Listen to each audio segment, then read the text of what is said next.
I'm Richard Kravitz. I'm the director here at DC Center Sacramento. One of the themes we've decided to address in this year's speaker series is the housing crisis in California. And it wasn't a difficult pick. Well, 53% of U.S. residents can afford the median house in the country. The percentage in California is 26%. The median price of a single-family home in the U.S. in the second quarter of 2018 was $269,000. In California, it was $597,000. It won't surprise any of you to hear that in the Bay Area, it was over $1 million. So bold solutions are needed. And we're happy to be joined in this effort by our UC faculty, but also by the Center for California Real Estate, which is co-sponsoring a series of 6 discussions on California's housing crisis. We're grateful for their sponsorship. To kick off this event, I'm pleased to welcome Professor Michael Manville. Professor Manville is Associate Professor of Urban Planning at the UCLA Luskin School for Public Affairs.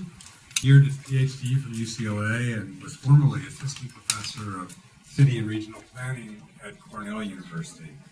He's published widely on the relationships between transportation and land use and on local public finance.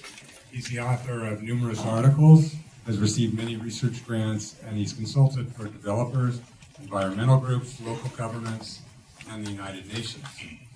His topic today will be opposition to housing, origins, and consequences in California. Please join me in welcoming Professor Michael Manville.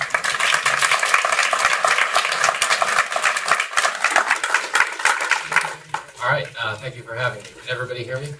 Okay, great. So, as Richard said, I'm going to talk today about why opposition to housing came to be so virulent in California, what the consequences of that are, and maybe at the end get into a little bit of a roadmap towards solutions, although I'm not going to pretend that I have all the answers. Quick caveat at the beginning, this is a big topic. I will leave many things not entirely touched on in the next 40 minutes. I'm just going to try and give you a sense of what I think is sort of important and sometimes overlooked. I think Richard also provided the context for this, but I'll just reiterate it. California is in a housing crisis. The price of housing has risen dramatically in the last 10 or 15 years. It's been steadily rising for longer than that. The high price of housing, and particularly the high price of rent, is a large burden for Californians of many income levels. It's a terrible burden for low-income Californians. Right? And so the one thing I'll start with here is a fact that I think is more controversial than it should be. At root, California has a housing crisis because it doesn't have enough housing. Right? So that down at UCLA, I teach microeconomics. I am not enough of an economist to believe that supply and demand explains everything. I think it goes a long way toward explaining why we are in the mess we are in California. Just to illustrate this briefly, this is a trend graph California since 1990, so I've just set the levels at 1990 to 100, and what you see is the two big things that sort of create demand for housing have been steadily rising. Right, our population has grown about 30% since 1990. Jobs have been a little more volatile. They've also grown about 30%. That, simply speaking, is your housing demand. If we look at supply, which we could measure with new building permits, they have not gone in the same direction. The best thing you can say for building permits is that they've been volatile, but in general, the trend has been down. And one thing I will add, in addition to the fact that supply has been going down while demand has been going up, is that up here, during the housing bubble, we were building housing and we weren't building it in the right places. Right? So during this time, we permitted a lot of housing in interior areas. So down in LA, we built a lot in Riverside and San Bernardino. The jobs were going to the coast. So even the housing we were getting wasn't in the right place. When you have a situation where demand is going up and supply is not matching it, you get very high prices. That's the trend in the all home price transaction index. It's for owner-occupied homes. If you did something for rent, it would look similar. Right? We have a situation where the demand is high, the supply is lacking, we have high prices. That hurts a lot of people. It hurts low-income people the most. So how did this happen? How is it that we all understand on some level that we need more housing, but we don't seem to be able to build it? What I'm going to try and present today is a sort of a theory of why the housing crisis persists. And a big part of it is like this. You can start with this. We have a housing shortage, and the solution to a housing shortage is to build more housing, right? But there's something about housing crises, which is that the conditions that cause them also obscure the cause. It's very easy to think, it turns out, that the housing crisis is caused by something other than a shortage of housing. And housing in this situation comes to seem like the problem. And so when that happens, right, so this is a poll that was done by the San Jose Mercury News that just asked people, who's to blame for the housing crisis in the Bay Area? And what I've highlighted is the group that got the most answers is developers. Right? So the people who build housing are the most popular answer for why we have a housing crisis. This is a big misunderstanding. Right? And you don't have to like developers as a group, as individuals, to understand that they're the people who create housing, we have a housing shortage. So what has gone wrong here? Right? And so I think what's gone wrong is that for a variety of reasons, both in public attitudes and in our planning process, we've come to internalize the idea that market rate development can't really be the solution for anything, right? Our planning processes are very adversarial toward developers. Neighbors are very adversarial toward developers. And so it's hard to believe, after decades of hearing that developers are the source of our problems, that actually we need them to get out of this particular problem. And our policies reinforce that impression. So here, very quickly, I'm going to walk through the entire argument in case I run out of time at the end. And so how all this happens, it goes something like this. First, everybody has a natural aversion to change, right? And that's not new. People don't like seeing their neighborhood change. But what's happened in the last few decades is we've empowered that with politics and laws, right? And that's been amplified by people having a growing financial interest in how much their house is worth. So then, as a result of those two factors, development in a lot of places has become much harder, if not impossible. And so, as a result, as we've shown, housing prices rise. And when housing prices rise, two different things happen. The first one is that people who rent suffer a lot. But the second one is that people who own get wealthy. Right? And so if you're a city government, you suddenly have attention facing you, right? You face some pressure to build more, right, from your renters, but also some pressure to not build more from your owners. And so what do? And what's basically happened is the cities have sort of compromise, which is they allow some new housing, but they tend to only allow it in some areas and with lots of conditions attached to it, right? And so you get these sort of big housing units that are expensive, and they often require lots of different exceptions to the zoning to be approved. Right, so we've created a regime of sort of discretionary approvals to build new housing. And what that does, in addition to taking a lot of time and making it more expensive to build, is we get sort of these sorts of things. Right, this is a development that's been proposed on the west side of LA. You might look at that picture and like it or not, but certainly it's very different from anything near it. It's much bigger, right? And in addition to being much bigger, it broke a lot of zoning rules. It needed special approval. And so if you're against that, because it's bigger, you can also do what this group is doing and basically saying that it's illegal. Now, technically it's not illegal, but that's the impression people get. And so new housing comes to seem illegitimate. And because it's expensive at a time when housing is expensive, it also comes to seem immoral. People think developers are profiting at a time when lots of people are suffering from high prices. And so you just don't believe that new housing can be the solution to this problem. And the final factor here, right, even a lot of renters turn against the housing. And the final factor here is that we end up confusing two separate problems, right? California has more than two, but two big crises I'm going to touch on. And the first one is just that we have a lot of poverty. We have a lot of low-income people who just don't have a lot of income, and they have, in the housing market, a lot of difficulties. They have trouble paying rent, they're vulnerable to predatory landlords, and so on. But that's a little bit different from the crisis we have of housing supply, right? The housing supply crisis is basically what I just described with those graphs at the beginning, which our state has not matched the growth of its economy with new housing stock, and so as a result, the price of all housing has risen. And the reason I separate these two is because these are separate but related, which is to say, right, building more housing by itself can't solve this problem, right? We have poor people. Poverty is addressed best by investing lots of money in anti-poverty programs, right? You can't build your way out of a poverty crisis, right? At the same time, if we build more market rate housing, it will ameliorate the pressure on low-income people's rents. Because right now, the housing units they are living in, the price is being bid up as wealthier people gentrify their neighborhoods. And so failing to build more housing will make this worse. And I think before I move on into a little bit more detail, what's happened in a lot of our expensive cities is that people look at new market rate housing and they say, this won't do anything for our most vulnerable residents. I'm not sure that's entirely true. I think it will do something, which I can talk about later.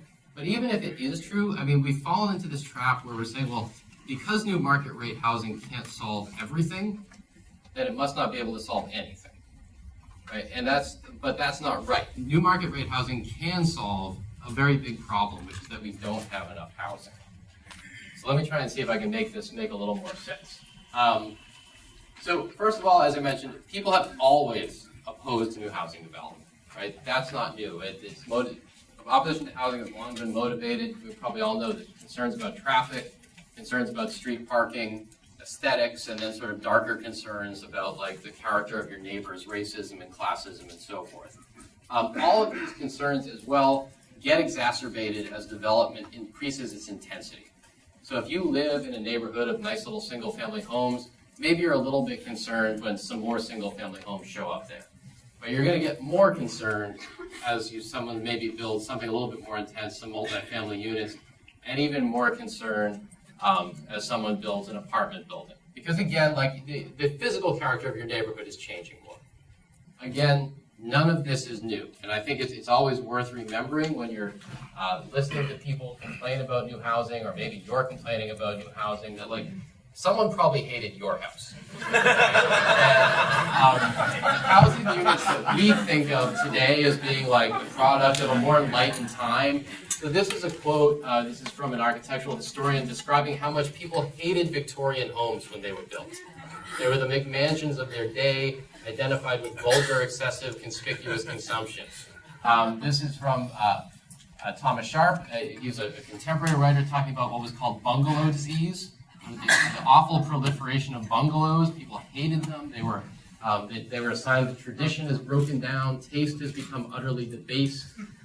Concrete post avenues, hoardings. Like now, of course, when someone knocks over a bungalow, we think it's like the worst debasement of the highest achievements in human history.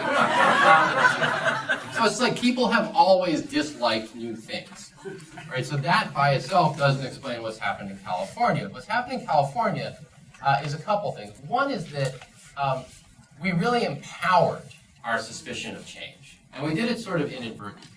Right, but so starting in the 1970s, we've got a lot of new laws, many of them very valuable, many of them well-intentioned, to protect the environment, to protect historic preservation, that turns out you could use simply to stop development. So the process steadily got more veto points. I mean, it's entirely possible that back in the 1960s it was too easy to develop, but the pendulum has swung very far to the other side. It's now very difficult to build. At the same time, we passed the tax limitation law. Right, in the late 1970s, and this really limited cities' ability to raise money from their existing housing stock. Right, cities saw less value in housing because even as the housing became more valuable, they couldn't finance services off it. And so you had a situation where local land use control increased. We had all these new regulations, and local fiscal control fell. And this kind of created a situation where cities could see they wanted less development, but the development they would have, they would use to finance public services through exactions. Like if you are going to build something, you have to provide all sorts of things for us that we once probably would have financed through the tax code, right? And then the last thing is that we had an oil crisis and we had some inflation, and this combined to make housing values rise dramatically. Okay? Housing wasn't always a huge source of personal wealth. This is the trend in annual capital gains from housing in the U.S. As you can see that like up through the 1960s, it was pretty flat. You get into the 1970s and suddenly it's gigantic. If you look at some numbers in 1970, on the aggregate, housing was about 21% of personal household wealth. By 1980, it was 30%. And by 2000, it was even higher. And maybe more importantly, for the median household, the most of their wealth that they held was in their house. Right? So it became a very important part of your total net worth. And the trouble with this is that housing really isn't a great investment asset. Right? If you went into, you didn't tell anybody, if you went what you were talking about, you just went into a financial advisor's office and said, well, I'm thinking of investing in an immobile, indivisible, highly volatile asset that is, highly dependent on sort of the behavior of a bunch of people I don't know. They would say, well, maybe you should put your money in a Vanguard index instead. But the way to solve that, right, is that you can't change the fact that it's immobile or indivisible. You can change it, you can try and control its context, right? If what's going to devalue your house is what's around it or the behaviors of people around it, you can just, clamp down on what gets built near it. And so this reinforces the impulse to control and constrain the house. And now, because of the laws we've passed, we have all sorts of tools for doing that don't even seem to have any sort of fiscal impulse behind them. You can use environmental laws or preservation laws. You can, in the name of neighborhood character, restrict multifamily development. It's now much easier to sue a developer. You can do it anonymously under CEQA and hold up the building of housing, on and on and on. And in total, it's sort of like a death by 1,000 cuts. It suddenly becomes much, much harder to do something that used to be fairly straightforward, which is propose a housing development and put up an apartment building, right? And so you get, I'm going to use Los Angeles as an example here, you get sort of just comprehensive downzoning, right? Areas that used to be able to hold much more housing units are just on paper dramatically constricted. And this is from a document by Greg Morrow, who's now at UC Berkeley. And what he basically showed is that in 1960, the city of LA's zoning gave the city the capacity to hold 10 million people. And as more homeowners got more control over the government and homeowners groups became more powerful, they kept amending the zoning law until in around 1990, the paper capacity of LA was about 4 million. There's been some amendments since then, but now it's, until around the mid-2000s, it was at 4.3 million for a city of 4 million, right? And so that's sort of, you're bumping right up against your legal capacity to build. And I think it's hard to overstate how important this is. This is a map of LA County. The outline here is the city of Los Angeles, and the colors are basically zoning, what's allowed. The yellow is detached single-family homes. Right? In these areas, you can build detached single-family homes by right. The blue is multifamily. Right? So there's like huge areas of the city where multifamily housing just isn't allowed. Right? And this is, of course, like a big, prosperous, the second largest city in the country. This is some very valuable land. And it's not just that you can't build it there, it's also that a lot of what's there now is technically not allowed. Right? So if you zoom in on this map, so I've just circled an area, and then I'm going to zoom, like if you look at sort of the Google Earth image of this, like some of this is multifamily, but some of it here is single family. But when you see there's like, those are apartment buildings, right? And you can get a better look here. If these were to burn down, I hope they don't. If these were to burn down, you couldn't easily rebuild them as apartment buildings. They would have to be single family. Like the entire legal capacity of our cities has changed underneath the buildings that are there themselves. This becomes an extremely hard environment to build. And so what has happened as a result of this, one result is that we've had two things. That we've had development itself slow, but then the intensity of the development we allow increase. And so what these maps show, I'm going to show you some maps. They show the progression of development or permitted new development in LA from 1940 through the present day. And what I want you to keep an eye on are two things you really can't see much of in this first map. This shows 1940 to 1960. One is dark blue, which is areas where we're building nothing at all. and the other is dark red, which is areas where we're building multifamily housing units of more than 50. So like kind of like big towers or big complexes. Right here is light blue. We're building mostly single-family homes and some moderately sized apartment buildings. We get to 1960 to 1980, more multifamily apartment buildings. There was a little boom in sort of like your 10-unit buildings and so forth. You're starting to see more areas where we don't build at all. You're starting to see more areas where we build sort of big towers.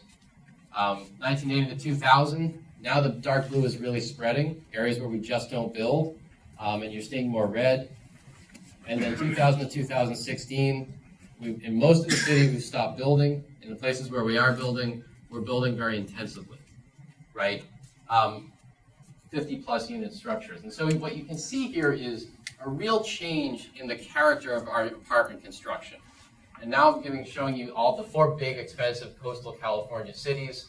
San Jose, sort of coastal. And this is 2 to 4 unit housing structures, duplexes, fourplexes, nice things that sort of fit into most kind of neighborhoods. The basic point to take away from this is they're not a huge share of the housing units for any of these cities, but most of them, especially in LA and San Francisco, were built before World War II. Like very few of them have been built since 2000. We've basically stopped building these sort of mid-sized structures. What we started building instead are these 50-plus unit structures, right? Again, not a huge share of our housing units, but like, over 20% of them, and in San Jose, 36% of them have been built since 2000.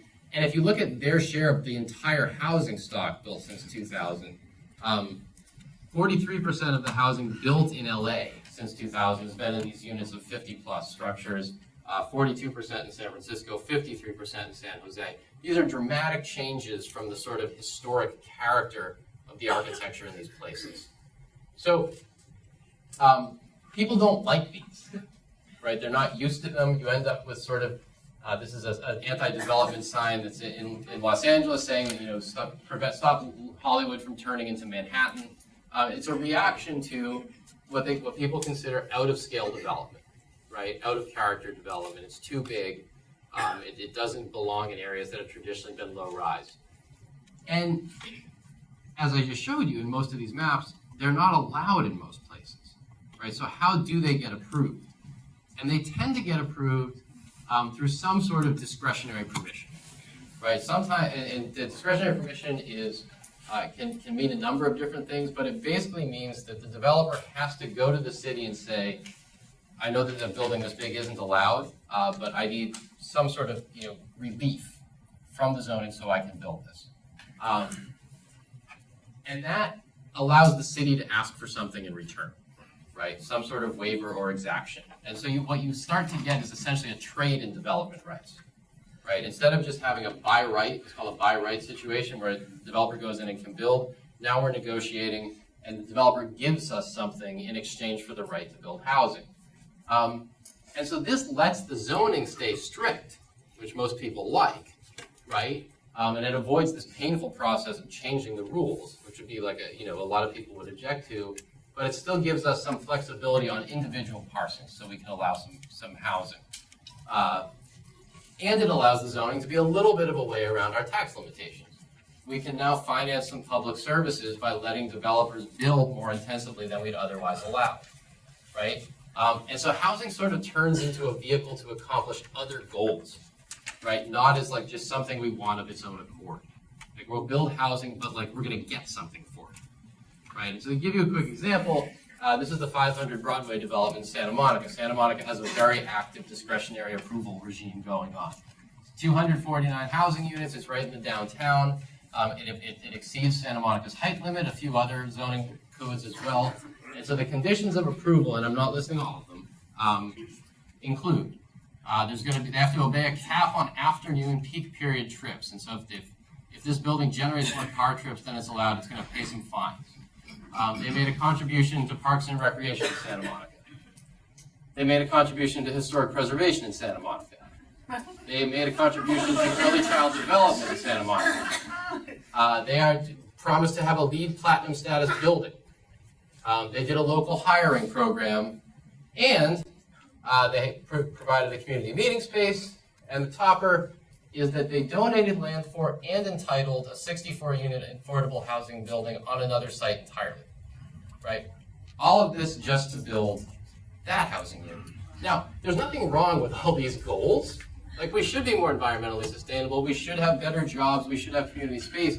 It's not entirely clear why it is solely the responsibility of people building housing to provide that to a community, right? And so the trouble with this discretionary regime is that, one, you start with new developments always breaking the rules, right? So people who are suspicious of it right away have a reason to be angry about it.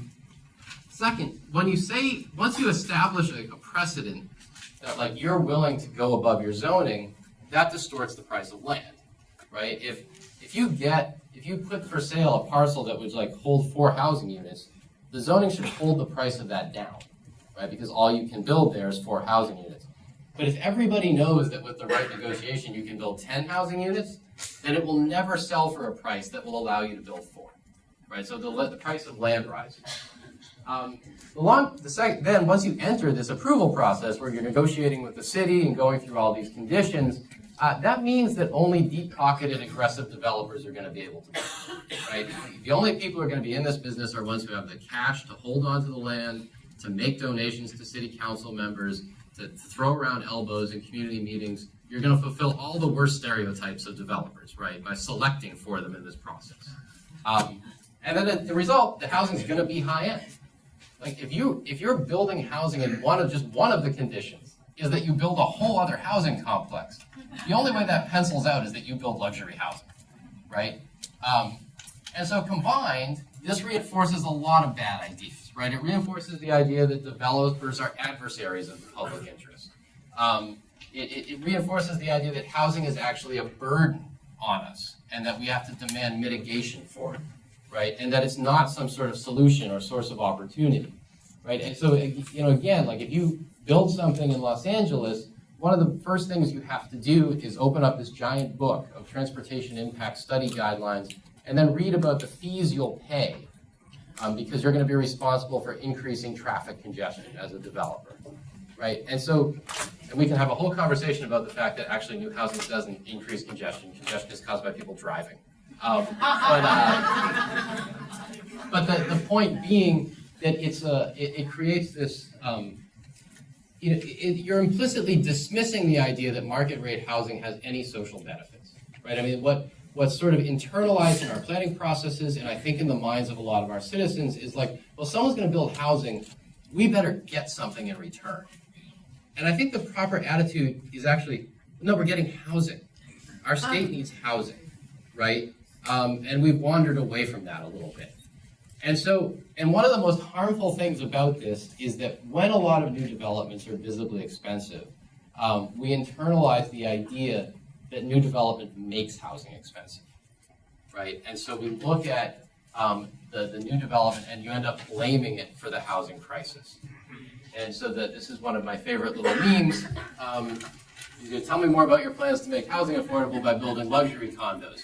And that's an understandable reaction because a lot of what's new is, like, highly visible and is expensive. But as I've discussed, like, it's expensive in part because the hoops that we've made people jump through to build it.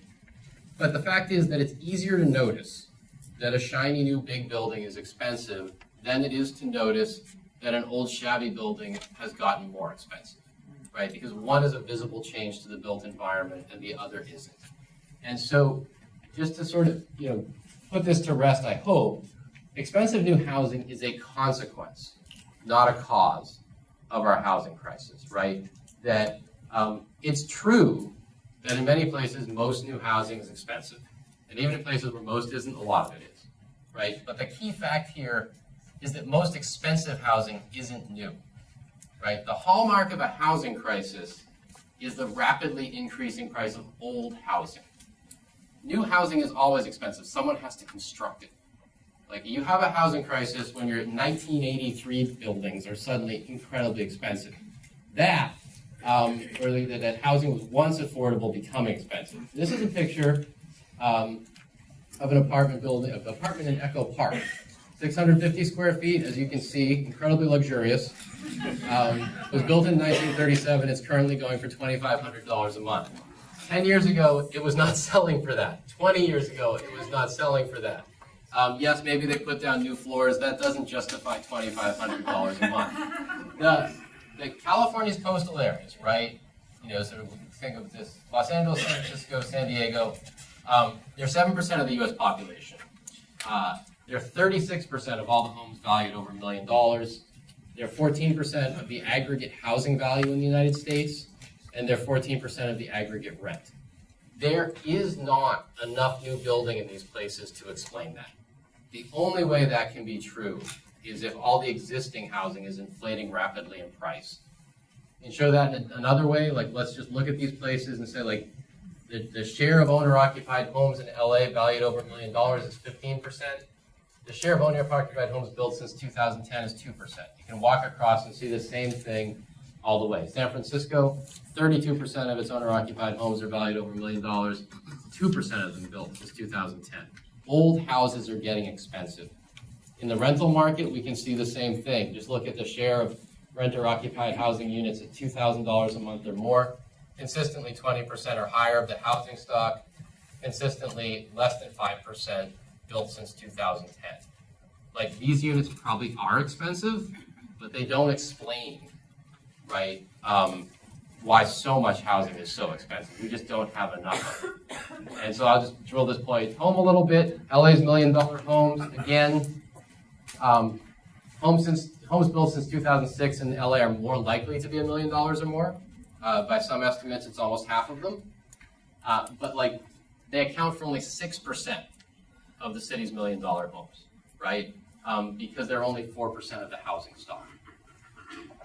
The units built before 1960 are 50% of the city's $1 million homes. That is a $1 million home. It's in Venice. It was built in the 1980s. Right? That's what happens when you don't have enough housing. The price gets bid up, and things that used to be worth a lot less are now worth a lot more. Okay, I'm told I only have 5 minutes. So I might go over, but not by much. So the point being, right, that developers are not the primary beneficiaries of the housing crisis, right? That the primary beneficiaries of the housing crisis are just anyone who happens to own property. So that's like landlords and homeowners. And developers do make money, but oftentimes they make their money as landlords, right? And so the key point here is that most developers are landlords, but most landlords aren't developers, right? A lot of landlords are just people who've owned their property for a long time and rent it out. And so developers aren't the capitalists here, right? They're the threats to capital. Like, if they build housing, they devalue a scarce asset. The capitalists here are homeowners, long-time homeowners. They're making a lot of wealth off this. Their gain is the renter's pain, and we have worked very hard to avoid that reality in California. We have devised a lot of policies that steer around it because it's obviously not a popular thing to do to alienate homeowners.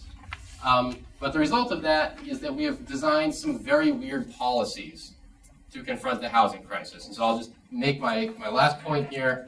A lot of cities, LA in particular, have gone into some version of what's called inclusionary zoning, which is to say that when a developer builds something, they should also build affordable housing. And so the question that obviously arises from this is like, what is the justification for this? How do you justify arguing that building housing makes housing more expensive and force developers to provide affordable housing? The usual explanation is this. This is from the LA Affordable Housing Linkage Fee Nexus study, which sort of justifies charging a linkage fee to developers. I'll give you the translation of it. You can read it yourself, but it basically says that when people move into new housing, they buy things. When they buy things, they create jobs that employ low-income people, and that makes low-income people need affordable housing. That's the nexus. For that to be true, right, think about what this needs to be valid. First, new housing has to cause high-spending people to show up and create jobs for poor people. If this is true, someone needs to tell Detroit, right? Because then we can just cover Detroit in luxury towers and revitalize it. Second, only new housing can have that effect, right? Because really, if someone makes $150,000 and moves into a historic home, they're apparently not spending any money that employs low-income people and therefore creates the need for affordable housing. Third, let's say that is true. If it's the spending that does it, we should probably be taxing sales, right? And then last, like creating jobs for lower income people has to be a bad thing, right? I mean, if that's the negative impact of new housing. So for that to be true, low income people must only need housing if they're employed, or there must be no unemployed or underemployed people that are current LA residents, meaning that all low-income people who take new retail jobs have to move into LA to do so. All of this sort of strains credulity, right? But the problem is that once we get programs like this, I think the government tends to say like, well, now we've solved the housing problem. We've done housing. And so when SB 827 was proposed last year, LA City councilors opposed it, and one of the reasons they opposed it is, well, we have a linkage fee now. Like we've done the housing thing, and so it takes it off the table. So I'll hustle to finish here. My summary is this. We've internalized the problem, the idea that housing is a source of problems, right when it should be important as a solution, right? And we ask too much of new housing. We want it to finance all sorts of public services, and we don't ask enough of people in existing housing, right? So we want development to have guarantees about jobs and parks and affordability and so forth. And people in existing housing, we indulge their opposition to change. We only lightly tax their capital gains, and we tacitly reassure them that they're right by sort of opposing new development. So how do we get out of this mess? I know I'm out of time. First, though, legalize mid-sized development again, right? In neighborhoods with single-family homes, and this does not mean Shanghai, right? This is a lovely neighborhood near where I live of like 4-plexes and 5-plexes. It would be perfectly appropriate in the summer. This sort of thing should be by right and legal. And if you do that, not only do you get a lot more housing units, but you minimize this process of negotiation and exaction that makes development look corrupt. And then we need to finance our welfare state with broad-based taxes.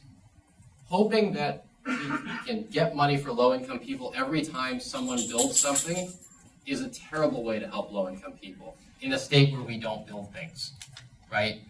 If you absolutely have to use the real estate market to finance the welfare state, then use some sort of progressive tax on housing sales, right? Not on housing construction.